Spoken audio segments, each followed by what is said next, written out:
नमस्कार। मैं रजनीकांत उपाध्याय एक बार पुनः उपस्थित हूँ कक्षा 8 की पाठ्य पुस्तक रुचिरा भाग 3 को लेकर। इसमें हम लोग पढ़ेंगे नीति नवनीतम 10वां पाठ का प्रश्न और उत्तर। तो आइए चलते हैं प्रश्नों की ओर। अभ्यास कार्य। पहला प्रश्न है, अधोलिखितानां प्रश्नानां उत्तराणि एक पदेन लिखत। नीचे दिए गए प्रश्नों के उत्तर एक शब्द में लिखने हैं। पहला प्रश्न है, नृणाम संभवे कौ क्लेशम सहेते। मनुष्यों की उत्पत्ति में कौन क्लेश सहते हैं?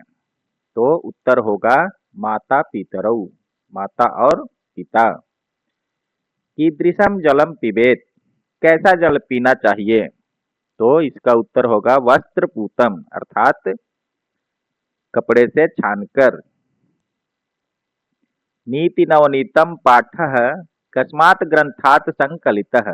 नीति नवनीत ये जो प्रस्तुत पाठ है यह किस ग्रंथ से लिया गया है? तो उत्तर होगा मनुस्मृति है, अर्थात मनुस्मृति ग्रंथ से। कीदृशीम वाचम वदेत, कैसी वाणी बोलनी चाहिए? सत्य पूताम, सत्य से पवित्र, अर्थात सदा सच्ची वाणी बोलनी चाहिए। दुखम किम भवति, दुख क्या होता है? तो परवशम, अर्थात दूसरे के वश में सब कुछ हो वो दुख होता है। आत्मवशम किम भवति, आत्मवशम अर्थात अपने वश में क्या होता है? तो सुखम, सब कुछ जब अपने वश में होता है तो वो सुख होता है। कीदृशम कर्मम समाचरेत, किस प्रकार का कर्म करना चाहिए? तो मनः पूतम, मन से पवित्र आचरण करना चाहिए। दूसरा प्रश्न है, अधोलिखितानां प्रश्नानां उत्तराणि पूर्ण वाक्येन लिखत। नीचे दिए गए प्रश्नों के उत्तर पूर्ण वाक्य में लिखना है। पहला प्रश्न है, पाठेस्मिन् सुख दुखयोः किम लक्षणम उक्तम। इस पाठ में सुख और दुख इसका क्या लक्षण कहा गया है?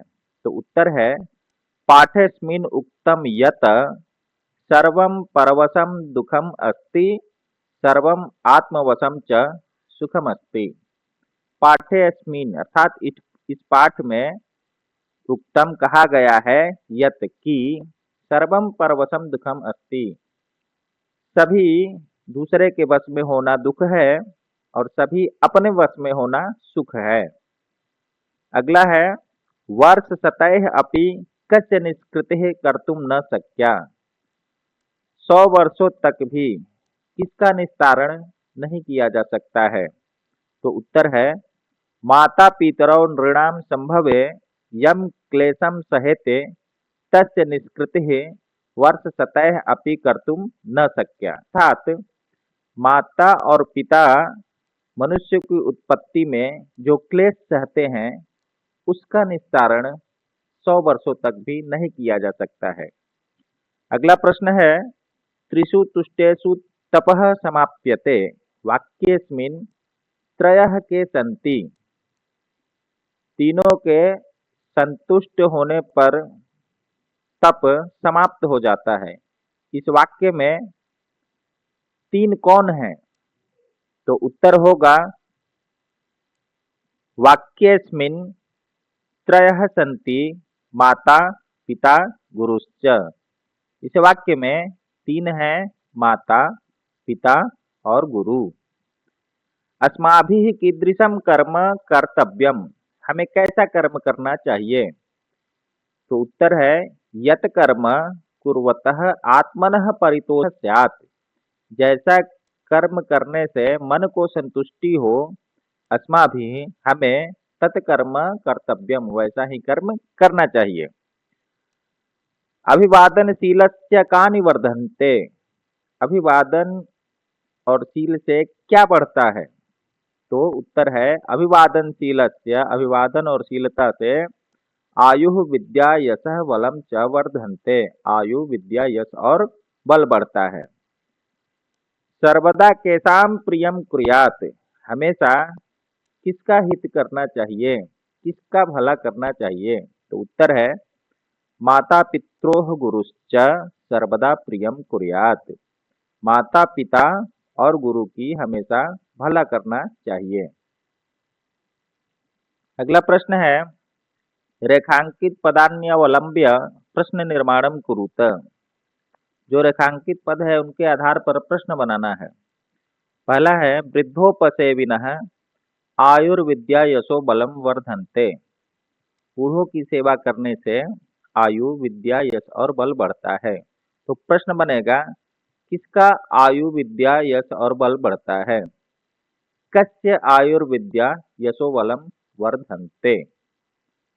अगला है, मनुष्यः सत्यपूताम वाचम वदेत। मनुष्य को सत्य से पवित्र करके वाणी बोलनी चाहिए। तो प्रश्न बनेगा, कैसी वाणी बोलनी चाहिए? मनुष्यः कीदृशीं वाचम वदेत। मनुष्य को किस प्रकार की वाणी या कैसी वाणी बोलनी चाहिए? त्रिषु तुष्टेषु सर्वम तपः समाप्यते। तीनों के संतुष्ट हो जाने से, अर्थात माता पिता और गुरु, इनके संतुष्ट हो जाने से सभी तप समाप्त हो जाते हैं। तो प्रश्न बनेगा, क्या समाप्त हो जाते हैं? तो त्रिषु तुष्टेषु सर्वम किम समाप्यते। अगला है, माता पितरौ नृणाम संभवे अकथनीयम क्लेशम सहेते।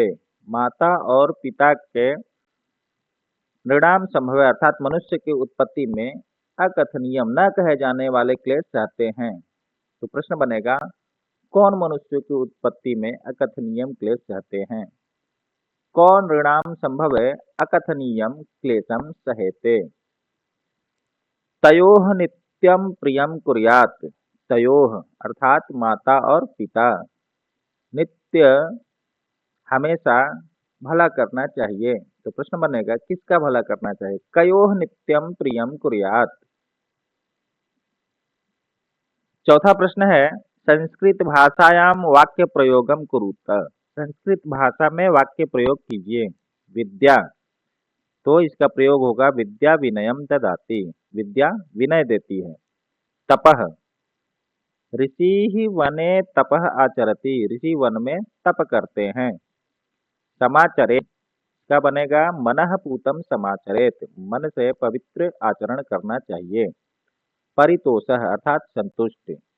सह परितोषः प्राप्तवान, वह संतुष्ट हो गया। नित्यम अर्थात हमेशा। अहम नित्यम विद्यालयम गच्छामि। मैं हमेशा विद्यालय जाता हूँ। पांचवा प्रश्न है, शुद्ध वाक्यानाम समक्षम आम अशुद्ध वाक्यानाम समक्षम च नैव इति लिखत। शुद्ध वाक्यों के सामने आम लिखना है और जो अशुद्ध वाक्य है उसके स्थान पर नैव लिखना है। अभिवादनशीलस्य किमपि न वर्धते। अभिवादन और शीलता से कुछ भी नहीं बढ़ता। तो ये अशुद्ध वाक्य है क्योंकि बढ़ता है, इसलिए यहाँ पर लिख देंगे नैव। माता पितरौ नृणाम संभवे कष्टम सहेते। माता और पिता मनुष्य की उत्पत्ति में कष्ट सहते हैं। ये सही वाक्य है, इसलिए आम। आत्मवशम तु सर्वमेव दुखमस्ति। अपने वश में होना तो सभी दुख है। तो ये गलत वाक्य है। अपने वश में होना सभी सुख होता है। तो यहाँ लिख देंगे नैव। येन पितरौ आचार्यः च संतुष्टाः तस्य सर्वं तपः समाप्यते। जिसके द्वारा माता पिता और आचार्य को संतुष्ट कर दिया जाता है, उसका सभी तप समाप्त हो जाता है। ये सही वाक्य है, शुद्ध वाक्य है, इसलिए आम। मनुष्यः सदैव मनः पूतं समाचरेत। मनुष्य को हमेशा मन से पवित्र करके आचरण करना चाहिए। ये भी सही वाक्य है, इसलिए आम। मनुष्यः सदैव तदेव कर्म कुर्यात् ये नान्तरात्मा तुष्यते। इसको अलग करेंगे तो होगा येन अंतरात्मा तुष्यते। मनुष्य को हमेशा वह कर्म करना चाहिए जिससे अंतरात्मा संतुष्ट हो। ये भी सही बात है, तो यहाँ होगा आम। समुचित पदेन रिक्त नानी पूर्यत। उचित पद से रिक्त स्थानों को भरना है। पहला है, माता पित्रोः तपसः निष्कृतिः खाली स्थान कर्तुम शक्या, तो यहाँ पर से भर देंगे वर्ष शतैरपि। माता पिता की तपस्या का निस्तारण 100 वर्षों तक नहीं कर सकते हैं। नित्यम वृद्धोपसेविनः वर्धन्ते, तो यहाँ हो जाएगा चत्वारि वर्धन्ते, 4 बढ़ते हैं। कौन कौन? आयु विद्या यशो बलम। अगला है त्रिषु तुष्टेषु खाली स्थान सर्वम समाप्यते, तीनों के संतुष्ट करने पर क्या समाप्त हो जाते हैं? तो यहाँ हो जाएगा तपः, अर्थात तप समाप्त हो जाते हैं। क्या है? एतत् विद्यात् खाली स्थान लक्षणम सुख दुखयोः, इस विद्या से लक्षण सुख दुख का है, तो समासेन। अगला है दृष्टि पूतम न्यसेत, तो यहाँ हो जाएगा पादम, आंखों से अच्छी तरह देखकर पैर रखने चाहिए। मनुष्यः माता पित्रोः आचार्यस्य च सर्वदा कुर्यात्, तो यहाँ हो जाएगा प्रियम, अर्थात मनुष्य को माता पिता और आचार्य अर्थात गुरुजन का हमेशा भला करना चाहिए। अंतिम प्रश्न है मंजूषातः चित्वा उचिता व्ययेन वाक्य पूर्तिम कुरुत।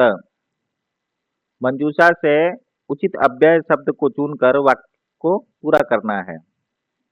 तयोः नित्यम प्रियम कुर्यात्, यहाँ नित्यम हो जाएगा। तयोः अर्थात माता पित्रोः, माता और पिता का हमेशा भला करना चाहिए। यहाँ हो जाएगा यादृशम, यादृशम कर्म करिष्यसि तादृशम फलम प्राप्स्यसि, जैसा कर्म करोगे वैसा फल पाओगे। तीसरा है वर्ष शतैः, यहाँ हो जाएगा अपि निष्कृति न कर्तु शक्या, 100 वर्षों तक भी निस्तारण नहीं किया जा सकता। तेषु एव त्रिषु तुष्टेषु तपः समाप्यते, उनके तीनों के संतुष्ट होने पर ही तप समाप्त होता है। यथा राजा तथा प्रजा, जैसा राजा वैसी प्रजा, यहाँ यथा हो गया। यावत् सफलम न भवति तावत् परिश्रमम कुरु, जब तक सफल न हो जाओ तब तक परिश्रम करो, यहाँ तावत् हो जाएगा। इस प्रकार से नीति नवनीतम इसका अभ्यास कार्य पूर्ण हुआ। वीडियो अच्छा लगे तो लाइक और सब्सक्राइब जरूर कीजिए। पुनः अगले वीडियो में मिलेंगे, तब तक के लिए धन्यवाद।